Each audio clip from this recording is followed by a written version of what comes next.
This is Lisa from Mobile Tech Review, and this is the Samsung Jet. This is a TouchWiz 2.0 phone, which means it has widgets, and for once you can finally download and install new widgets. You're not just stuck with the ones that ship with the phone. We'll cover those in more detail later.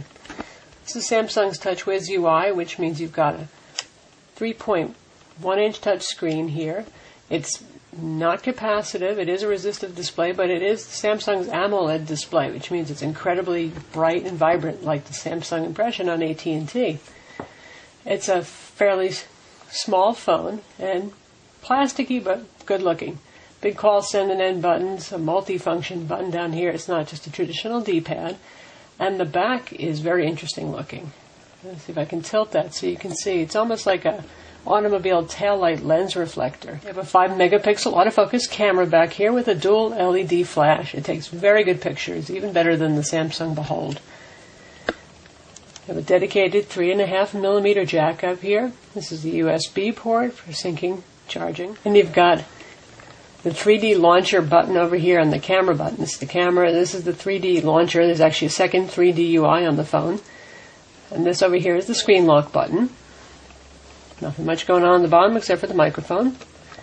Volume controls are here on the side. See that you have the TouchWiz UI, but instead of a single screen, you've got 3 screens. Similar to Android. You side swipe to get to your screens. There's a little indicator bar up here that tells you which of the screens you're on currently. The application launcher screen works the same way. There's an indicator up there.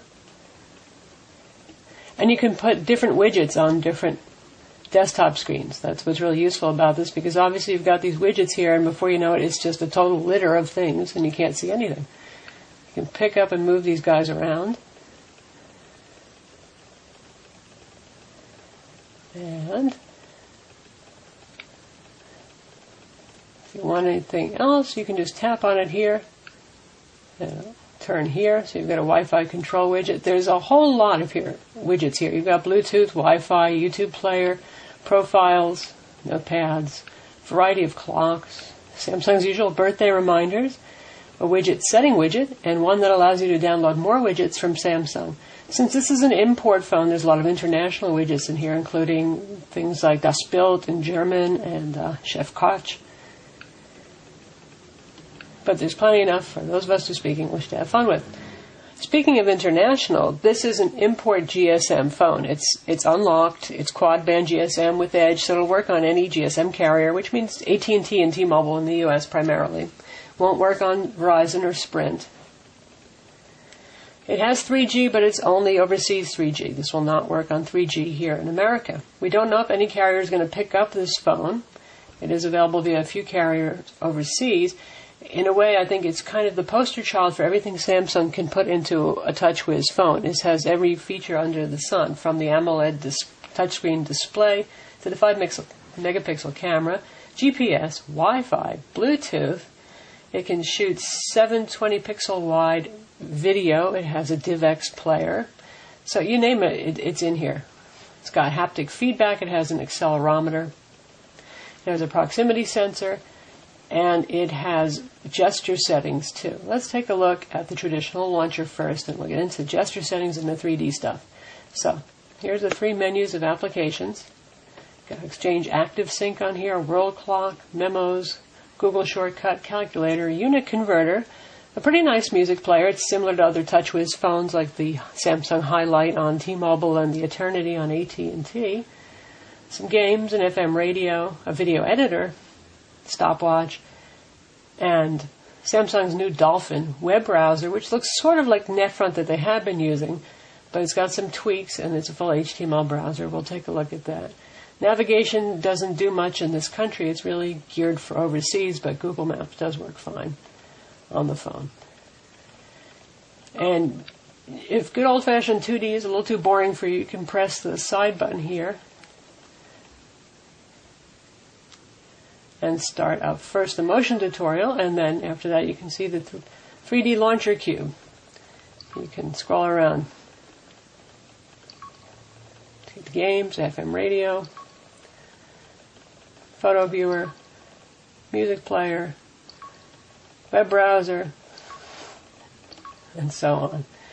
It just kind of shows off the power of the phone. Graphically, it is very powerful. It does play DivX video, large format, very well. And it's got an 800 megahertz processor, which is pretty phenomenal for a feature phone, or even for a smartphone. This is just a feature phone. It also supports gestures, so you can do things like do that to change your track. It's not very easy to use, and in theory, you can actually use it to flip this cube around, too. Again, it's kind of showcasing everything that Samsung could possibly do, but didn't find it to be the most easy thing to do. Let's take a look at the Dolphin web browser.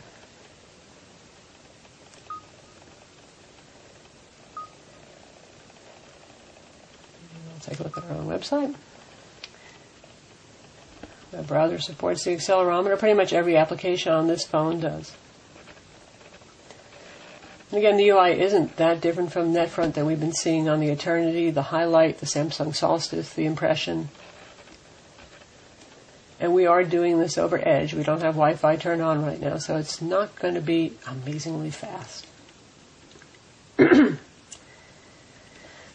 So that's our homepage, and gee golly, it looks a lot like our homepage. It does a very nice job of rendering. You can scroll. Since this is not a capacitive display, there's no pinch zoom, but you can tap in or you can use the volume buttons to zoom in. So make that a little bit bigger. When the page is finally loaded, it defaults to full screen mode. If you want to bring up the menus, you can do so by touching here. Yes. So you got your favorites here. You've got a menu of settings. Scroll through those kind of things. And if you want to go to a different website, you just type in here. So here's the on-screen keyboard and landscape mode. It's pretty large and has shortcuts for www.com. So it's fairly easy to use. It does have haptic and auditory feedback. And it switches to a T9 keyboard if you're in portrait mode. So that's the web browser. This display is 800 by 480 pixels, which is about as big as you're going to find on any phone. It's like the HTC Touch Pro 2. Not many phones are sporting this high resolution. So that's one of the reasons why you can see our full web page in an almost readable fashion on the display. Take a quick look at the photo browser, which supports motion. Again, it's not the easiest thing to control by doing that, but you get a little haptic feedback, a little vibration to let you know that it's sensing that you're moving it, or you can just do that and you get sound effects. Zoom in on any picture. Let's tap on it. Beautiful screen. We're going to try out the YouTube player next, which would certainly be better on Wi-Fi since we don't have 3G here. And I just wanted to show you folks the Wi-Fi interface, which is similar to Samsung's Bluetooth interface on their TouchWiz phones that you might have seen if you've had one of the TouchWiz phones available in America. So here is the representation of the phone, the big center dot, and these are all the networks that are available. If you want to connect to one, you tap on it. You can also get details about it. So once you've connected to and saved the network, you can see right here it shows a relationship here with the dotted line, and that network is also blue.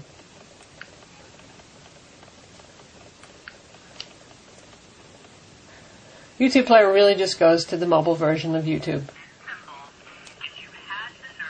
So here's a YouTube video. Unfortunately, it happens to be a black and white one. What can you do?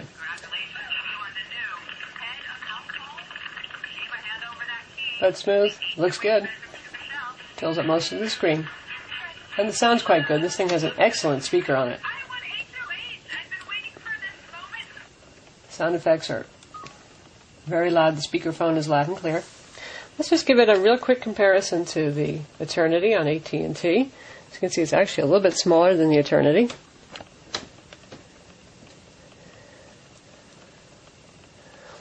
Similar in thickness. And we'll compare it to the iPhone. This is the iPhone 3GS. A lot smaller than that. Well, the iPhone, of course, is still the slimmer puppy. So that's the Samsung Jet. Visit Mobile Tech Review to read our full review.